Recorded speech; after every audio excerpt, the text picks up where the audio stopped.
Hi mga Lods, it's me Jodit. So ang pag-uusapan natin ngayon ay itong app na Starcoin. So gaano nga ba kabilis or katagal na maka-withdraw dito sa app na ito? So let's start. So wala na tayong paligoy-ligoy pa mga Lods. So dito na agad tayo sa kanyang withdrawal. So dito mga Lods, ang minimum withdrawal amount niya is 1 peso. So once lang siyang pwedeng mag-withdraw ng 1 peso dito. So siguro ito ay sa mga new user lamang.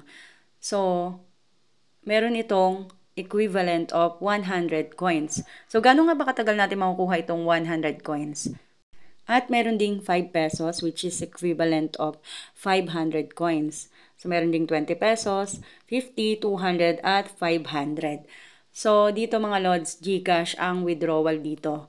So, ngayon, alamin natin kung gano'n nga ba tayo katagal makaka-withdraw dito sa app na ito.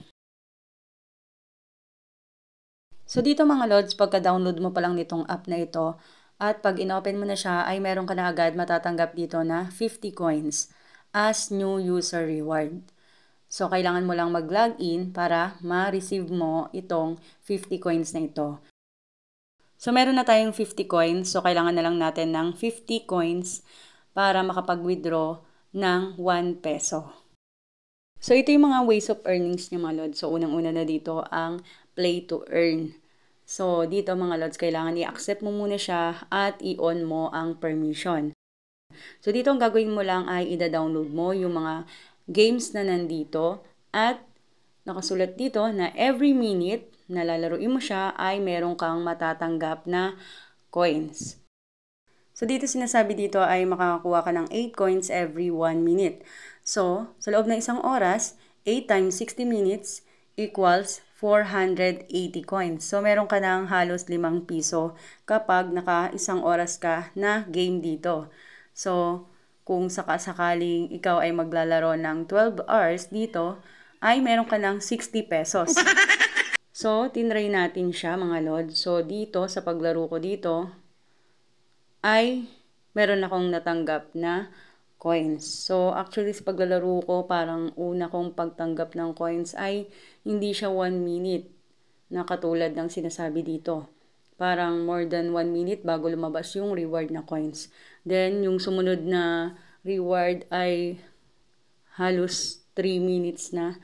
So, hindi siya accurate na 1 minute ay makakakuha ka na ng reward. So, parang as long as tumatagal ka naglalaro ay mas matagal ka din makakakuha ng coins. So, yung 12 hours mo na paglalaro is equivalent to 60 pesos sana ay mababawasan ka.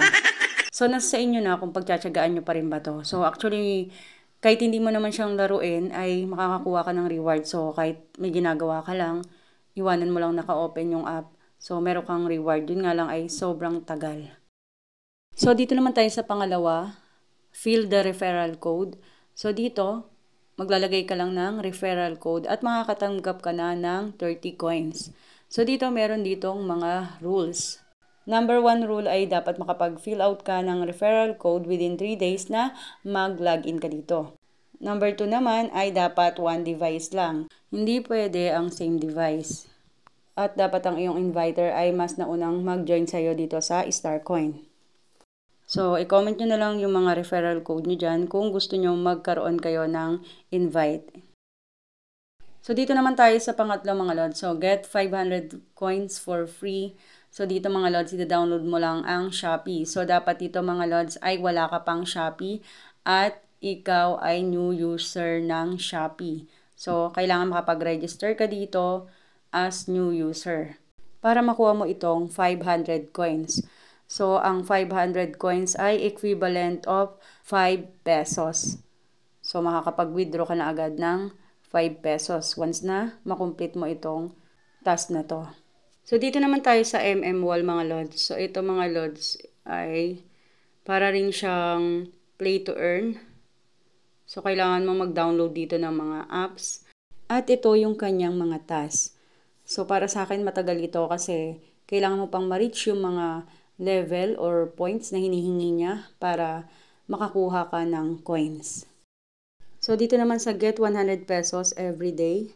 So, dito ay open mo lang siya. Tapos, meron ng lalabas na gift na pesos. So, kailangan ma-reach mo yung 100 pesos para ma-cash out mo ito. So, kailangan mo pa rin gumawa ng task para makumpleto mo siya na maging 100 pesos tapos pwede mo na siyang i-withdraw.